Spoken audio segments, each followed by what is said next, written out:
নমস্কার বন্ধুরা, তোমাদের সবাইকে স্বাগত তাকদ স্টাডি চ্যানেলে। আমি তোমাদের প্রায় 1 মাস আগে জানিয়েছিলাম যে আমাদের আরআরবির তরফ থেকে ফের কিন্তু গ্রুপ ডির ভ্যাকেন্সি আমরা দেখতে চলেছি, এবং সেই অনুযায়ী কিন্তু এখানে দেখো আমাদের ফাইনালি আরআরবি গ্রুপ ডির 2025-এ যে ভ্যাকেন্সি আসার কথা ছিল সেই ভ্যাকেন্সি বা সেই সিএন নাম্বারের সঙ্গে কিন্তু আমাদের নতুন কিন্তু গ্রুপ ডির ভ্যাকেন্সি আমাদের চলে এসেছে লেভেল 1-এর। এবং এখানে আমি তোমাদের এটাও বলেছি যে আমাদের যে ভ্যাকেন্সি কিন্তু প্রায় 22,000 প্লাস আমাদের আসতে চলেছে। 22,000 প্লাস কিন্তু এবছর অর্থাৎ 2025-এর যে ভ্যাকেন্সি আছে সেখানে কিন্তু নিয়োগ করতে চলেছে আমাদের আরআরবির তরফ থেকে। এখানে প্রথমেই বলে দিই যে এর যে ফর্ম ফিল আপও কিন্তু আমাদের অলরেডি শুরু হয়ে গিয়েছে। কালকে থেকে আমাদের শুরু হয়েছে 31 তারিখ থেকে জানুয়ারি মাসের। এবং এই ফর্ম ফিল আপ কিন্তু আমাদের এই ফেব্রুয়ারি মাসটা কিন্তু পুরোটা চলবে, এবং মার্চ মাসের কিন্তু আমরা 2 তারিখ পর্যন্ত এখানে ফর্ম ফিল আপ করতে পারবো। এখনও পর্যন্ত যে আমাদেরকে টাইম দিয়েছে ফর্ম ফিল আপের সে অনুযায়ী পরবর্তীকালে এই যে আর কি ফর্ম ফিল আপের যে ডেটটা আছে এটা যদি আমাদের এক্সটেন্ড করে তাহলে সেটা করতেও পারে, বাট এটা কিন্তু আমাদের নাও করতে পারে। তো যে আর কি সময়টা আমাদেরকে দিয়েছে এর মধ্যেই কিন্তু তোমরা ফর্ম ফিল আপ করবে। আর ফর্ম ফিল আপের ক্ষেত্রে আমি তোমাদের প্রথমেই বলে দিই, তোমরা কিন্তু কেউ শেষের দিকের জন্য শেষের দিকে বলতে তোমরা কিন্তু কেউ এরকম কেউ করবে না যে তুমি লাস্টের যে আর কি আমাদের দিন আছে অর্থাৎ শেষের ওইদিকে প্রায় 4 থেকে 5 দিন আছে আমাদের ফর্ম ফিল আপের, এবং সেই মুহূর্তের জন্য যদি তোমরা কেউ অপেক্ষা করে থাকো যে আমি শেষের দিকে গিয়ে ফর্ম ফিল আপ করবো, তাহলে আমি সেক্ষেত্রে তোমাদেরকে প্রথমেই বলে দিতে চাই যে তোমরা কিন্তু কেউ এই ধরনের ভুলটা কিন্তু করবে না। তোমরা ফর্ম ফিল আপ যারা করতে চাও, তোমরা যারা আর কি আরআরবির গ্রুপ ডির যে আর কি আমাদের ভ্যাকেন্সি এসেছে এখানে 22,000 প্লাস, এখানে তোমরা যারা একটা সিট পেতে চাও তোমরা অবশ্যই ফর্মটা কিন্তু একটু তাড়াতাড়ি ফিল আপ করবে সময় থাকাকালীনে। ওই শেষে গেলে 6 থেকে 7 দিন আছে, তখন কিন্তু এখানে আমাদের সার্ভারের কিন্তু অনেক প্রবলেম দেখা দিতে পারে। তার ফলে কিন্তু তোমরা ফর্মটা নাও ফিল আপ করতে পারো। ওকে, ফিল আপ কিন্তু নাও এখানে করা যেতে পারে। তো যাই হোক না কেন, আমাদের যে নতুন নোটিশটা এসেছে এখানে কি কি বলেছে আমি তোমাদেরকে একটু ডিটেলসে একটু বলার আর কি এখানে চেষ্টা করব। আশা রাখি তোমরা অনেকেই হয়তো দেখেও ফেলেছো, কিন্তু এটা ম্যাটার করে না যে কে আর কি কখন কত আগে এই পিডিএফটা সম্পর্কে তোমাদেরকে জানালো না জানালো। ব্যাপার হচ্ছে কি এটা, যে শুধু আমরা পিডিএফ দেখলাম তাতেই কিন্তু আমাদের কোনো কিছু হবে না। পিডিএফ দেখব শুধুমাত্র ইনফরমেশন নেওয়ার জন্য, এবং তারপরের যে আর কি ধাপগুলো আছে আমাদের যে মেইন সাবজেক্ট যেটাতে আর কি আমার মেরিট তৈরি হবে সেটার উপরে কিন্তু আমাদেরকে ফোকাস রাখতে হবে, আর সেটাকে কিন্তু আমাদেরকে স্ট্রং করতে হবে। ওকে, তো আমি এখানে এসএসসি জিডির যে ছাত্রছাত্রী যারা ছিল, যারা আর কি ফর্ম ফিল আপ করেছো, তোমরা কেউ কিন্তু বলোনি যে এসএসসি জিডির ক্লাস শুরু করবো কিনা। আমি তোমাদেরকে বলেছি যে তোমরা ক্লাস চাও কি না। তো সেই যে ভিডিও আমাদের ছিল এসএসসি জিডির, সেখানে কিন্তু তোমরা কেউ কমেন্টই করোনি ক্লাস সম্পর্কিত। তো তার জন্য আমি এসএসসি জিডির কিন্তু কোনো রকমের কোনো ক্লাসই আমি তোমাদেরকে দেইনি। বাট যেহেতু আমাদের অনলাইন স্টাডি আইটিআই প্লাস এই তাকদ স্টাডি চ্যানেল, বেশিরভাগ ছাত্রছাত্রী এখানে আমাদের আরআরবির ছাত্রছাত্রী আছো তোমরা, তো তোমরা যদি চাও তোমরা অবশ্যই বলবে। আমি কিন্তু অনলাইনে এই আরআরবির যে লেভেল 1-এর আমাদের ভ্যাকেন্সি এসেছে এর কিন্তু ক্লাস আমি তোমাদেরকে প্রোভাইড করে দিয়ে দেবো। এবং সবথেকে বড় কথা হচ্ছে কি এটা, যে আমি তোমাদেরকে এই তাকদ স্টাডি চ্যানেল থেকে যে প্রশ্ন যে কোশ্চেনগুলো আর কি আমি তোমাদেরকে করাবো, এই কোশ্চেনগুলো কিন্তু তোমরা হুবহু তোমরা যখন এক্সাম হলে যাবে সেম টু সেম কিন্তু তোমরা কোশ্চেন দেখতে পাবে, এটুকু কিন্তু আমি বলতে পারি। ওকে, সো তোমরা যদি চাও যে আমি তোমাদেরকে ক্লাস করাবো, তো তোমরা অবশ্যই কিন্তু কমেন্ট করে বলবে। যদি তোমরা কমেন্ট করো তাহলে কিন্তু আমি অবশ্যই করাবো, নচেত কিন্তু আমার কোনো এই যে আর কি আমাদের ভ্যাকেন্সি এসেছে যে আমি শুধু ক্লাস করিয়ে যাবো এরকম কিন্তু আমার কোনো ইচ্ছা নেই। ওকে, যদি চাও তোমরা বলবে, আমি কিন্তু অনলাইনে তোমাদেরকে তাহলে ক্লাসগুলো করাবো, নচেত কিন্তু আমার অনলাইনে কোনো রকমের কোনো রিটেনশন নেই এই ধরনের আর কি ক্লাস দেওয়ার, যে শুধু ক্লাস আমি দিয়েই যাচ্ছি কিন্তু ক্লাস কেউ করছো না।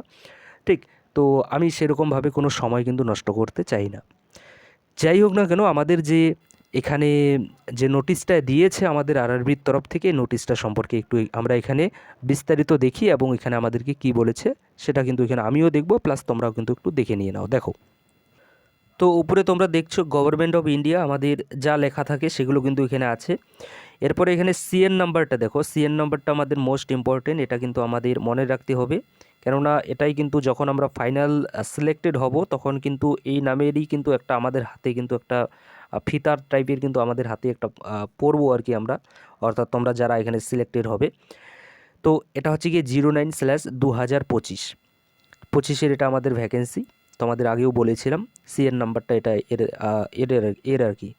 এখানে দেখো রিক্রুটমেন্ট আমাদের লেভেল 1-এর আমাদের 7th সিপিসি পে ম্যাট্রিক্স অনুযায়ী তোমরা এখানে পেমেন্ট পাবে, বাট তোমরা যখন জয়েন করবে আশা রাখি তখন 8th পে কমিশন আমাদের লাগু হয়ে যাবে। তো স্যালারি কিন্তু যেটা এখন তোমরা দেখতে পাচ্ছ এখানে 18,000 সামথিং, 18,000-এর মতো, তো সেটা কিন্তু প্রায় এক্সটেন্ড হয়ে কিন্তু অনেকটাই বেশি হয়ে যাবে। ওকে, এটা নিয়ে চিন্তা করবে না। এখানে টেবিল অফ কন্টেন্ট এখানে আমাদের কিছু বলেছে এখানে ভ্যাকেন্সি সম্পর্কিত, মানে কোথায় কোন পেজে কত কি সম্পর্কে বলেছে না বলেছে সে সম্পর্কে এখানে দেওয়া আছে। এখানে আমি তোমাদের দেখো বেশি সময় নষ্ট করতে চাই না, কেননা ভ্যাকেন্সি আমাদের এসেছে এবং কম্পিটিটিভ এক্সামের কোনো ছাত্রছাত্রীর সময় নষ্ট হোক সেরকম কোনো আমার রিটেনশন নেই এখানে। এখানে আমরা দেখতে পাচ্ছি level 1 of 7th CPC pay matrix অনুযায়ী ডেট দেখো, এখানে কি বলছে যে date of indicative notice in employment news, এটা আমাদের 27/12/2025 ছিল। তারপরে আমাদের opening date and time of online submission of application, আমরা ফর্ম ফিল আপ কবে থেকে করতে পারবো। তো দেখো ফর্ম ফিল আপ আমাদের অলরেডি শুরু হয়ে গিয়েছে, যেটা আগেই তোমাদেরকে বললাম। Closing date and time of online submission of application, অর্থাৎ ফর্ম ফিল আপ তোমরা দেখো এই যে সময়টা দেখতে পাচ্ছ মার্চ মাসের 2 তারিখ পর্যন্ত, এই সময় পর্যন্ত কিন্তু তোমরা ফর্ম ফিল আপ করতে পারবে। তো ফর্ম ফিল আপ তোমরা আগেই করবে, আগেই বললাম তোমাদেরকে। এবং এখানে আরেকটা বলেছে যে last date of application fee payment for the submitted application, তোমরা যারা ফর্ম ফিল আপ করবে বা অর্থাৎ ফর্মটা তো তোমরা ফিল আপ করেছো এবং সাবমিটও করেছো, বাট তোমরা যদি কেউ ফি যদি পেমেন্ট না করে থাকো তাহলে সেক্ষেত্রে তোমাদের ফি পেমেন্টের জন্য দেখো 4 তারিখ পর্যন্ত কিন্তু তোমরা এখানে ফিটা কিন্তু দিতে পারবে। মার্চ মাসের 4 তারিখ পর্যন্ত, এই সময় পর্যন্ত কিন্তু তোমরা ফিটা দিতে পারবে। ফিটা দিলে পরেই কিন্তু তোমাদের ফাইনাল সাবমিশন কিন্তু হবে ফর্মটা। যদি তোমরা কেউ ফি না দাও তাহলে সেক্ষেত্রে কিন্তু তোমাদের যে ফর্মটা আছে সেটা কিন্তু ফাইনাল সাবমিশন হবে না। ওকে, তারপরে দেখো এখানে আমাদের মডিফিকেশন উইন্ডো অর্থাৎ কারেকশন, তোমরা যদি ফর্ম ফিল আপের সময় কোথাও যদি কোনো ভুল করে থাকো তাহলে সেটা কারেকশন করার জন্য কিন্তু এখানে আমাদের একটা সময় দিচ্ছে, সেটা হচ্ছে গিয়ে 5 তারিখ থেকে, মার্চ মাসের 5 তারিখ থেকে 14 তারিখ পর্যন্ত কিন্তু আমরা এই সময় পর্যন্ত এখানে কারেকশন করতে পারবো। এখানে বলছে যে details fill in create an account from and chosen railway can not be modified. Okay, এরপরে দেখো নিচের দিকে যদি আসি তো এখানে বলছে যে ডেট ডিউরিং হুইচ এলিজিবল, এখানে স্ক্রাইব সম্পর্কিত কিছু বলেছে আমাদেরকে, অর্থাৎ স্ক্রাইব এটা নর্মাল ক্যান্ডিডেটের জন্য নয়, যারা আর কি এখানে হ্যান্ডিক্যাপড আর কি ক্যান্ডিডেট আছে তাদের ক্ষেত্রেই কিন্তু এটা সাধারণত লেগে থাকে। তো স্ক্রাইব সম্পর্কে এখানে আমি তোমাদেরকে বলছি না। এরপরে দেখো পোস্ট হচ্ছে কি আমাদের কি পোস্ট আমাদের লেভেল 1 অনুযায়ী 7th সিপিসি পে ম্যাট্রিক্স অনুযায়ী 18,000 তোমাদের ইনিশিয়াল পে হবে, বেসিক পে। মেডিকেল স্ট্যান্ডার্ড এখানে আমাদের প্রত্যেক ক্যাটেগরি ওয়াইজ আমাদের আলাদা আলাদা এখানে পোস্ট ওয়াইজ কিন্তু মেডিকেল ক্যাটেগরি আমাদের লেগে থাকে। এর সঙ্গে সঙ্গে দেখো আমাদের বয়সটা দেখো তোমাদের 1/1/2026 অনুযায়ী তোমরা একটু ক্যালকুলেশন করে নিয়ে নাও তোমাদের যে বয়স সেটা সর্বনিম্ন 18 বছর আছে কিনা, এবং সর্বোচ্চ তোমাদের বয়সটা দেখো 33 বছরের মধ্যে আছে কিনা। যদি 33 বছরের মধ্যে তোমাদের বয়স থেকে থাকে তাহলে কিন্তু তোমরা এখানে ফর্ম ফিল আপ করতে পারবে। 33 বছর এটা কি বলেছে, এটা জেনারেল ক্যাটাগরির যে ছাত্রছাত্রী তোমরা আছো তোমাদের জন্য কিন্তু 33 বছর বয়স লাস্ট কিন্তু এখানে দিয়েছে সর্বোচ্চ। ওকে, এর উপরে কিন্তু তোমরা আর এখানে ফর্ম ফিল আপ করতে পারবে না। যদি তোমরা কেউ SC ST OBC বা আদার্স আরও যে আর কি এখানে আমাদের ক্যাটেগরি, আমাদের রিজার্ভেশন ক্যাটেগরি আছে, তো সেই ক্যাটেগরি থেকে যদি তোমরা থেকে থাকো তাহলে সেন্ট্রাল গভর্নমেন্টের যে রুলস অ্যান্ড রেগুলেশন আছে সেই অনুযায়ী কিন্তু তোমরা এখানে বয়সে ছাড় পাবে। ওকে, এখানে 22,000-এর মতো আমি তোমাদেরকে বলেছি যে 22,000 প্লাস আমাদের ভ্যাকেন্সি আসতে চলেছে। তো এখানে দেখো আমাদের 22,195টা কিন্তু টোটাল এখানে আমাদের ভ্যাকেন্সি এসেছে এই 2025-এর যে রিক্রুটমেন্ট আর কি আমাদের চলছে এখানে কিন্তু নোটিশে কিন্তু এসেছে, অর্থাৎ এসেছে এই ভ্যাকেন্সিটাই কিন্তু আমাদের। এরপরে দেখো, এরপরে আমরা যদি নিচের দিকে আসি তো এখানে আমাদের যে আর কি সিলেকশন প্রসেস আছে সেই সিলেকশন প্রসেস সম্পর্কে আমাদেরকে বলেছে, প্লাস এখানে এজ সম্পর্কে এখানে আমাদেরকে বলেছে। আমি সিলেকশন প্রসেস সম্পর্কে আমি তোমাদেরকে অলরেডি বলেছি, বাট এখানে দেখো আমাদের ফি কত লাগবে সে সম্পর্কেও কিন্তু এখানে বলে দিয়ে দিয়েছে।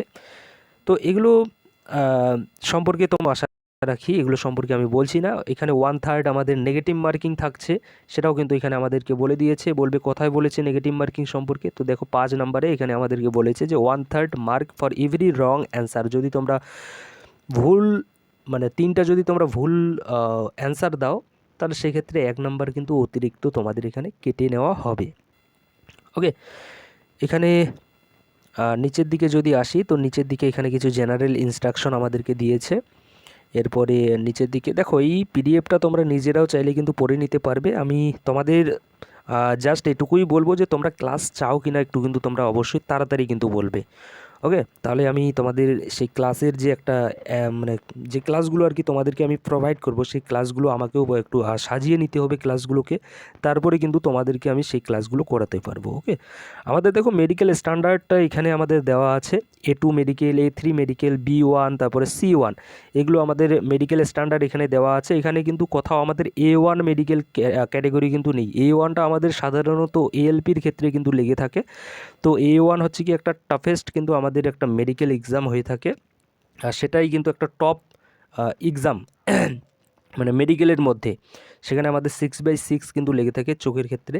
বাট এখানে কিন্তু দেখো আমরা দেখতে পাচ্ছি লেভেল 1-এর ক্ষেত্রে যে আমাদের যদি ডিস্টেন্স, অর্থাৎ আমাদের যদি চোখের যদি ডিস্টেন্স 6/9 থেকেও যদি থাকে, তাহলেও কিন্তু আমরা এখানে ফর্ম ফিল আপ করতে পারবো, বা তার থেকে যদি কমও থেকে থাকে তারপরেও কিন্তু আমরা এখানে ফর্ম ফিল আপ করতে পারবো। সেটা ডিপেন্ড করছে পোস্ট ওয়াইজ আমরা কোন পোস্টে অ্যাপ্লাই করছি। আমি তো বলবো প্রত্যেকটা পোস্টেই কিন্তু তোমরা অ্যাপ্লাই করবে, পরবর্তীকালে কি হবে না হবে সেটা কিন্তু দেখা যাবে যে পরবর্তীকালে মেডিকেলে কী হবে না হবে। ঠিক ঠিক না, কেননা মেডিকেলটা আমাদের হাতে নেই, আমরা জাস্ট সাবধানে চলাচল করতে পারি।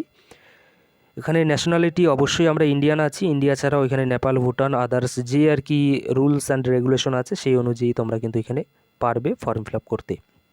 এখানে এজ লিমিট সম্পর্কিত এখানে আমাদেরকে কিছু বলেছে যে UR এবং EWS যদি তোমরা ক্যান্ডিডেট হয়ে থাকো, তাহলে তোমাদের যে ডেট অফ বার্থ সেটা কিন্তু তোমাদের এটা হতে হবে, এই অনুযায়ী কিন্তু হতে হবে। যদি তোমাদের ডেট অফ বার্থ এই অনুযায়ী হয়ে থাকে তাহলে তোমরা ফর্ম ফিল আপ করতে পারবে। ওবিসি নন ক্রিমিলিয়ারের ক্ষেত্রে এই অনুযায়ী যদি হয়ে থাকে তাহলেও তোমরা ফর্ম ফিল আপ করতে পারবে। SC STর ক্ষেত্রে দেখো এখানে আমাদেরকে বলেছে যে এই অনুযায়ী যদি তোমাদের ডেট অফ বার্থ হয়ে থাকে তাহলেও কিন্তু তোমরা এখানে ফর্ম ফিল আপ করতে পারবে। ওকে, এর সঙ্গে সঙ্গে এখানে আমাদেরকে বলেছে কিছু কমিউনিটি ক্যাটাগরি ওয়াইজ এখানে কিছু বলেছে যে লোয়ার, তো এগুলো ক্যাটাগরি ওয়াইজ তোমরা একটু দেখে নিতে পারবে। তো আমি এখানে তোমাদেরকে মেইন যে ব্যাপার যেটা আর কি তোমাদের জানানো ছিল এটা হয়তো তোমাদেরকে আমি জানাতে পেরেছি। তোমরা অনেকে বলবে যে এখানে স্যার ফিটা কত লেগে থাকবে। তো ফি এর ক্ষেত্রে দেখো এখানে জেনারেল ক্যাটাগরি যদি তোমরা ছাত্রছাত্রী হয়ে থাকো তাহলে সেক্ষেত্রে তোমাদেরকে কিন্তু 500 টাকা এখানে ফর্ম ফিল আপ বাবদ দিতে হবে, কিন্তু পরবর্তীকালে যখন তোমরা CBT এক্সাম দেবে সেখানে কিন্তু তোমাদেরকে 400 টাকা রিফান্ড করে দেওয়া কিন্তু হবে। আর এখানে যদি তোমরা কেউ SC ST ex serviceman, PWBD, female transgender, তারপরে এখানে আরও আদার্স যে সকল এখানে আমাদেরকে বলেছে এই সকল ক্যাটাগরি থেকে যদি তোমরা কেউ বিলং করে থাকো তাহলে সেক্ষেত্রে কিন্তু তোমরা 250 টাকা তোমাদেরকে ফর্ম ফিল আপ বাবদ দিতে হবে। বাট এই যে 250 টাকা তোমরা ফর্ম ফিল আপ বাবদ দেবে এই টাকাটা কিন্তু পুরোটাই তোমরা রিফান্ড পেয়ে যাবে যদি তোমরা CBT এক্সামে বসো। যদি CBT এক্সামে যদি কম্পিউটার বেসড টেস্ট যে আর কি আমাদের এক্সাম হবে, এই এক্সামে যখনই বসবে তাহলেই কিন্তু তোমাদের যে এক্সামের যে ফর্ম ফিল আপের যে আর কি টাকাটা তোমরা দিচ্ছ এই টাকাটা কিন্তু তোমাদেরকে ফেরত দিয়ে দেবে। রিজার্ভেশন ক্যাটাগরির ক্ষেত্রে 250 টাকাই কিন্তু তোমাদেরকে দিয়ে দেবে, আর জেনারেলদের ক্ষেত্রে 400 টাকা ফেরত দেবে, 100 টাকা কিন্তু রেখে দেবে। ওকে, এখানে নিচের দিকে দেখো এখানে তোমাদেরকে যদি আমি এখানে যে আর কি আমাদের কোয়ালিফিকেশনের কথা বলেছে, কোয়ালিফিকেশন যদি বলি তো দেখো ভাই কোয়ালিফিকেশন আমাদের কিন্তু মাধ্যমিক পাস যদি তোমরা সাধারণত করে থাকো তাহলেই কিন্তু তোমরা এখানে ফর্ম ফিল আপ করতে পারবে। তো আমাদের RRB গ্রুপ ডির যে আর কি কোয়ালিফিকেশন সেটা কিন্তু হচ্ছে কি মাধ্যমিক পাস। ওকে, যদি মাধ্যমিক পাস তোমাদের করা থাকে তাহলে কিন্তু তোমরা অবশ্যই এখানে ফর্ম ফিল আপ করতে পারবে। এখানে প্রসেস দেখো রিক্রুটমেন্ট প্রসেস, অর্থাৎ তোমাদের কি হবে না হবে। তো প্রথমত তোমাদের হচ্ছে গিয়ে কি প্রথমে হচ্ছে গিয়ে তোমাদের কম্পিউটার বেসড টেস্ট হবে, তারপরে তোমাদের ফিজিক্যাল এফিসিয়েন্সি টেস্ট হবে, তারপরে তোমাদের ডকুমেন্ট ভেরিফিকেশন এবং তারপরে মেডিকেল এক্সামিনেশন কিন্তু তোমাদের হবে। এটাই হচ্ছে গিয়ে আমাদের ধাপ। এই ধাপগুলো পার হওয়ার পরে কিন্তু ফাইনালি তোমরা যেটার জন্য আর কি অপেক্ষা করে থাকবে এতদিন থেকে যে আর কি তোমরা কষ্টটা করবে, পড়াশোনাটা যে করবে, তো এর ফলটা কিন্তু তারপরে গিয়ে তোমরা পাবে, হাতে কিন্তু পাবে। কম্পিউটার বেসড টেস্ট তোমাদের কি হবে? কম্পিউটার বেসড টেস্টে দেখো আমাদের 90 মিনিটের আমাদের এক্সাম হবে, 90 মিনিটের আমাদের এক্সাম হবে এবং জেনারেল সায়েন্সের প্রশ্ন আমাদের 25টা আসবে, ম্যাথামেটিক্স থেকে আমাদের প্রশ্ন আসবে 25টা, জেনারেল ইন্টেলিজেন্স অ্যান্ড রিজনিং থেকে আমাদের 30 নাম্বার কিন্তু এখানে আছে। একটু ভালো করে কিন্তু দেখো নাম্বারগুলো, mathematics, general intelligence and reasoning, general science, এগুলোতে কিন্তু আমাদের সবথেকে বেশি নাম্বার আছে। এর সঙ্গে সঙ্গে দেখো general awareness and current affairs থেকেও কিন্তু এখানে আমাদের 20 নাম্বার আছে। টোটাল 100 নাম্বারের আমাদের এক্সাম হবে, 100টা কোশ্চেন আসবে 100 নাম্বারে, প্রত্যেকটা কোশ্চেনেরই নাম্বার থাকবে 1 নাম্বার করে। ওকে, এখানে দেখো আমি তোমাদেরকে বলে দিই, আমাদের তাকদ স্টাডি চ্যানেল থেকে তোমরা জেনারেল সায়েন্সটা পড়তে পারবে, ম্যাথামেটিক্স পড়তে পারবে, তারপরে জেনারেল ইন্টেলিজেন্ট অ্যান্ড এদিকে রিজনিং যে আর কি আমাদের সাবজেক্ট আছে, এই সাবজেক্টটা কিন্তু পড়তে পারবে। কারেন্ট অ্যাফেয়ার্স দেখো, কারেন্ট অ্যাফেয়ার্সের ক্ষেত্রে আমি তোমাদেরকে কিছু বই এখানে আছে, যে বইগুলো নিলে পরেই কিন্তু তোমরা কারেন্ট অ্যাফেয়ার্স একটু ভালো করে করতে পারবে। কেননা দেখো আমরা যদি দেখি এই মুহূর্তে দাঁড়িয়ে, তাহলে এই মুহূর্তে আমরা দেখতে পাচ্ছি যে আমাদেরকে রেলের তরফ থেকে কিন্তু সবথেকে কারেন্ট যে আর কি ঘটনাগুলো আছে সেগুলো থেকে কিন্তু প্রশ্ন সবথেকে বেশি জিজ্ঞাসা করছে। আমরা গ্রুপ ডির যদি আমরা এক্সাম দেখি, তো সেখানে কিন্তু আমরা দেখতে পাবো যে 2025 যে আর কি আমাদের আছে, 2025 প্লাস 2024, এর মধ্যেই কিন্তু আমাদের কারেন্ট অ্যাফেয়ার্সগুলো কিন্তু আসছিল সবথেকে বেশি। 2025 থেকেই কিন্তু কারেন্ট অ্যাফেয়ার্স কিন্তু আমাদের এসেছিলো। তো সেক্ষেত্রে আমি তোমাদেরকে বলবোই যে 2026-এর একটা কারেন্ট অ্যাফেয়ার্সের তোমরা বই নিয়ে নেবে, আর 2027-এর, অর্থাৎ এটা দেখা যাক এই এক্সামটা আর কি আমাদের কবে হচ্ছে। এক্সাম যদি এবছরই হয় তাহলে সেক্ষেত্রে দেখো যে ক্যালেন্ডার আর কি আমাদের দেওয়া আছে সেই অনুযায়ী যদি হয়, তাহলে সেক্ষেত্রে দেখো 2026-এরটা পড়বে, বিশেষ করে একটু পড়বে, তোমরা ভালো করে পড়বে 2026-এর কারেন্ট অ্যাফেয়ার্স, প্লাস তোমরা একটু 2025-এরটা পড়বে। এই দুটো পড়লেই কিন্তু এখানে তোমরা ধরে রেখে দিয়ে দাও যে 20-র মধ্যে প্রায় ওদিকে তোমরা 14 থেকে 15 নাম্বার তো তোমরা নিয়ে আসতে পারবে। এটুকু আর কি নিয়ে আসা কিন্তু যাবে এখানে কারেন্ট অ্যাফেয়ার্সে, যদি এই যে আর কি আমি তোমাদেরকে বললাম 2025 আর 2026-এর কারেন্ট অ্যাফেয়ার্স যদি পড়ো, তাহলে সেক্ষেত্রে। আর বাদবাকি এগুলো তো এই চ্যানেল থেকে তোমরা করতেই পারবে। লেভেল 1-এর আমাদের এই যে আর কি ভ্যাকেন্সি আছে, এই ভ্যাকেন্সিতে এখানে প্রত্যেক দেখো ক্যাটেগরি ওয়াইজ আমাদের কিছু আছে, এগুলো সম্পর্কে বলেও কিন্তু কোনো লাভ হবে না। তারপরেও কিন্তু আমি তোমাদেরকে বলছি যে দেখো ইউআরের ক্ষেত্রে আমাদের 40%, ইডাব্লিউএসের ক্ষেত্রে 40%, তারপরে ওবিসি নন ক্রিমিলিয়ারের ক্ষেত্রে 30%, এসসির ক্ষেত্রে 30%, এসটির ক্ষেত্রে 30% কিন্তু তোমাদের নাম্বার নিয়ে আসতে হবে, মানে মিনিমাম নাম্বার। এই নাম্বারটা নিয়ে আসলে পরে তোমরা পাস করবে। তোমরা যে মেরিটে যাবে সেটা কিন্তু নয়, পাস কিন্তু তোমরা করবে।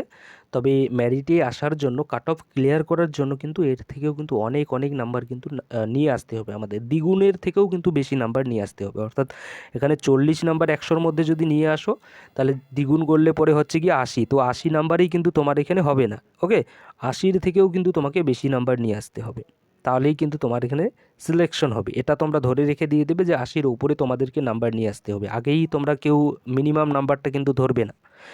ওকে, তো এগুলোই এখানে আমাদের দেওয়া আছে। এখানে আমাদের সিলেবাসে আমাদের কোন কোন টপিক পড়তে হবে সেগুলো সম্পর্কে দেওয়া আছে। ফিজিক্যাল এফিসিয়েন্সি টেস্টে আমাদের কি হবে না হবে সে সম্পর্কে এখানে দেওয়া আছে। এগুলো নিয়ে আমি অলরেডি তোমাদেরকে ডিসকাশন করেছি। তোমরা যারা চ্যানেলে নতুন আছো তোমরা সেই ভিডিওগুলো দেখে নিতে পারো, বা আমি কিন্তু তোমাদেরকে এই ভ্যাকেন্সি অনুযায়ী আমি নেক্সট আরেকটা ভিডিও করে জানিয়ে দিয়ে দেবো। এই ভিডিওতে যদি বলি তাহলে ওই ভিডিওটা কিন্তু অনেকটাই লম্বা হয়ে যাবে, তো তার জন্য কিন্তু এই ভিডিওতে আর আমি তোমাদেরকে বলছি না। তোমাদেরকে যে আর কি কথাটা আর কি বলার ছিল যে আমাদের ভ্যাকেন্সি চলে এসেছে, ফর্ম ফিল আপও অলরেডি শুরু হয়ে গিয়েছে, তোমরা গিয়ে ফর্ম ফিল আপ কিন্তু শুরু করে দিয়ে দাও। এটুকুই তোমাদের বলার জন্য এই ভিডিওটা ছিল, এবং ক্লাস তোমরা চাও কি না অবশ্যই কিন্তু কমেন্ট করে বলবে। Thank you.